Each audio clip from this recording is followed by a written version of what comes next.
in the intricate tapestry of human connection. Trust is often hailed as the most sacred thread.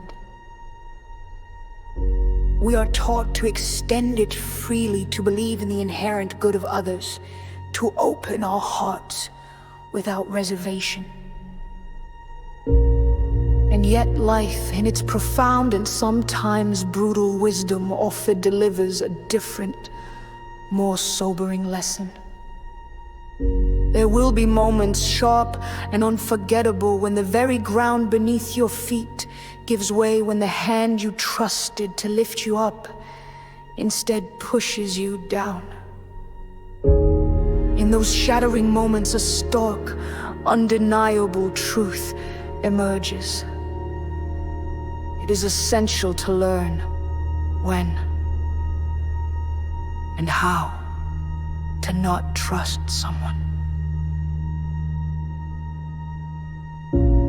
This isn't a message of cynicism, nor a call to build walls around your heart and live in isolation. Far from it. This is a message of empowerment, of self-preservation, and of cultivating a wisdom that protects your spirit from unnecessary pain. It's about understanding that while connection is vital, indiscriminate trust can be a dangerous vulnerability. We've all felt the sting of betrayal, the hollow ache of disappointment when someone we believed in proves unworthy. It can leave us feeling foolish, exploited, and deeply hurt. It can make us question our own judgment, our own intuition. But these experiences, painful as they are not curses. They are profound, invaluable lessons.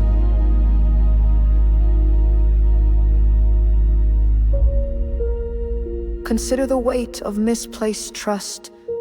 It can manifest as a whisper secret carelessly revealed, a promise broken without a second thought, a loyalty betrayed for personal gain. It can be the friend who gossips, the colleague who undermines, the partner who deceives. Each instance leaves a mark, a scar on the soul. And for too long, many of us have carried these scars as burdens, as reminders of our perceived naivety. But what if we reframed them? What if these scars became not symbols of weakness, but badges of discernment? What if they became the very compass that guides us toward healthier, more authentic relationships in the future? The wisdom of don't trust someone is not about closing yourself off from the world, but about opening your eyes to it with greater clarity.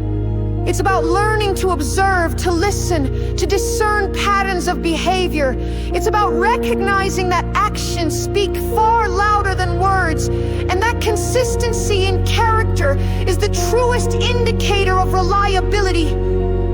It's about understanding that some individuals, for their own complex reasons, may not have your best interests at heart, or may simply lack the integrity to uphold their commitments. This realization is not a defeat. It is a liberation. When you learn to temper your trust with discernment, you reclaim your power. You stop giving away pieces of your peace, your energy, and your vulnerability to those who have not earned it. You begin to build relationships on a foundation of mutual respect, transparency, and proven reliability rather than blind faith. This means setting clear boundaries, communicating your expectations, and most importantly, trusting your own intuition, that gut feeling, that quiet alarm bell that rings when something feels off. That is your inner wisdom, honed by experience, protecting you. Listen to it, honor it.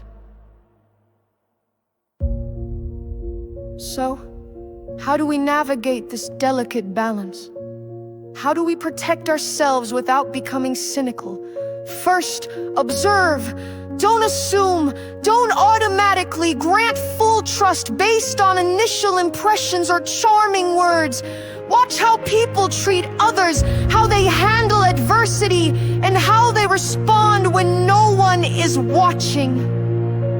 Second, trust actions, not just words. Promises are easy to make. Consistent, ethical behavior is harder to maintain. Look for a track record of integrity.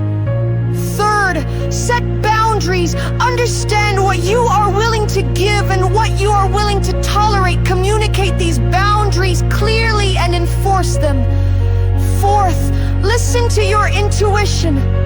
If something feels wrong, it probably is. Your subconscious picks up on subtle cues that your conscious mind might miss. Fifth, learn from experience. Every instance of misplaced trust, no matter how painful, offers a valuable lesson. Analyze what happened, identify the red flags you might have missed, and integrate that wisdom into your future interactions. Sixth, invest in self-reliance. Build your own strength, your own resources, and your own sense of self-worth. The less you need someone else to validate or support you, the less vulnerable you are to their potential betrayal. The outcome of embracing this wisdom is not a life devoid of connection, but a life rich with authentic, meaningful relationships. You become a more discerning friend, a more astute colleague, a more resilient individual. You learn to choose your inner circle wisely, surrounding yourself with those who truly uplift, respect, and genuinely care for you. Your energy is no longer wasted on those who drain it, but invested in those who multiply it. You become a guardian of your own peace, an architect of your own well-being. So let this message resonate. It's not about never trusting anyone. It's about trusting yourself enough to know when not to trust someone. It's about moving through the world with open eyes and a discerning heart, protecting your spirit while still allowing for genuine, profound connection. It's about turning the pain of past betrayals into the power of future wisdom. Be wise, be discerning, be protected, and always trust the wisdom that lies within you when I with you.